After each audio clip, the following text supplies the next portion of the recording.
Manager 1 কোটি টাকা পাইছো? আচ্ছা আচ্ছা, ঠিক আছে ঠিক আছে। শোনো, তো এই 1 কোটি টাকার মধ্যে 50 লাখ টাকা আমার অ্যাকাউন্টে দিলাও, এই বন্ধু আর 20 লাখ টাকা আমার বউয়ের অ্যাকাউন্টে দিয়ে দেও। বন্ধু আমি একটু কথা কইতেছি, তোমার সাথে পরে কথা কইতেছি একটু। হ্যাঁ হ্যাঁ, তো এই যে 70 লাখ না, আর এই যে বাকি 30 লাখ না, এটি তোমার তে রাখিয়ে দাও। পরে আচ্ছা আমি অফিসে আইসা নিয়ে নি মানে। হ্যাঁ আচ্ছা আচ্ছা আচ্ছা আচ্ছা, ঠিক আছে ঠিক আছে ঠিক আছে, তো রাখলাম। হ্যাঁ ওকে, ওয়ালাইকুম সালাম।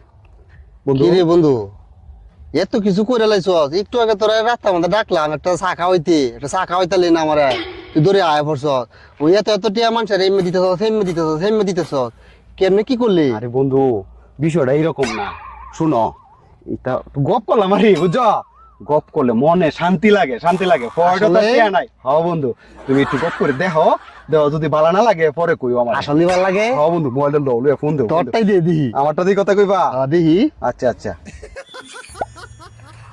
হ্যাঁ ম্যানেজার সাহেব, আরে আজকে তো 5 কোটি টাকা লাগার কথা আছি, 3 কোটি টাকা লাগছে গেল ব্যাংকে।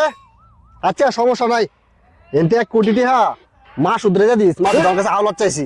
এটা কি তো কয়? এই হ্যাঁ। এই, এটা কি তো আরে কয়? দেখতেছিস না ইম্পর্টেন্ট আলাপ করতেছি। আরে সাফা মাত্র আর ইম্পর্টেন্ট।